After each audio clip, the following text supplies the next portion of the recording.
Assalamualaikum warahmatullahi wabarakatuh. Halo semuanya. Di video kali ini saya akan mengkritik sebuah novel karya Dina Rahayu yang berjudul Ode untuk Leopold von Sacher-Masoch. Novel ini diterbitkan oleh Pustaka Jaya pada tahun 2002, di mana novel ini sendiri terdiri dari 148 halaman.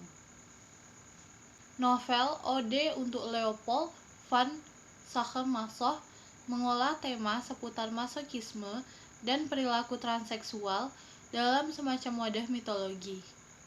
Khususnya yang digali itu dari mitologi Skandinavia.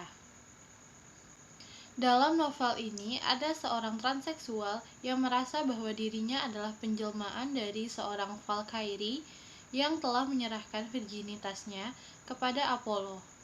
Ia bergaul dengan laki-laki yang memiliki kecenderungan masokis, yang pada masa kecilnya pernah diperkosa oleh kakak kandungnya. Lelaki ini juga berhubungan dengan perempuan lain yang menganggap bahwa lelaki tak lebih daripada semacam hidangan.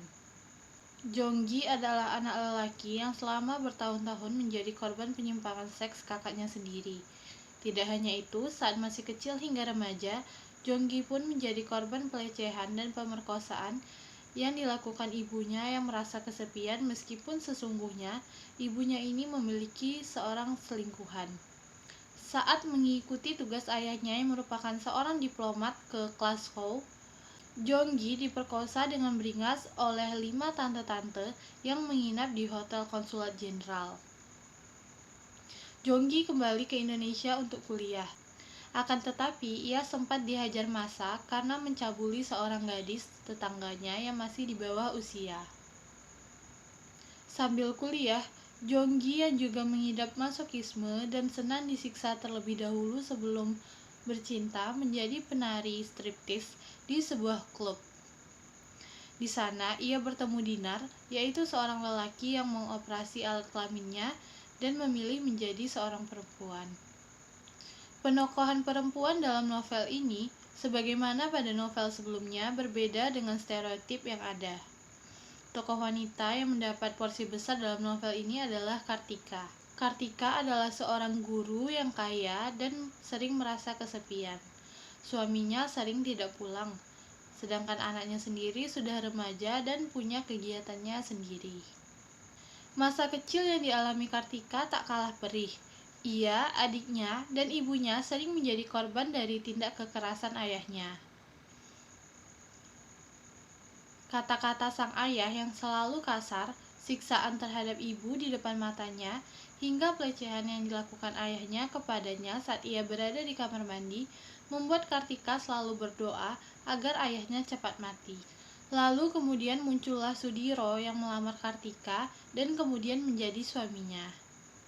Kartika bertemu Jonggi di sebuah klub tempat Jonggi menari. Ia membayar mahal untuk bisa menghabiskan waktu bersama Jonggi. Tokoh perempuan lain dalam novel ini yaitu Ibu Jonggi, istri Diki Kalangi. Ibu 4 anak ini terlalu sering ditinggal suaminya dengan alasan berbakti pada Ibu Pertiwi, sehingga akhirnya sang ibu pun memilih berselingkuh dengan Gunar yang lebih muda darinya. Kultur patriarki telah melahirkan cara berpikir yang sangat diskriminatif.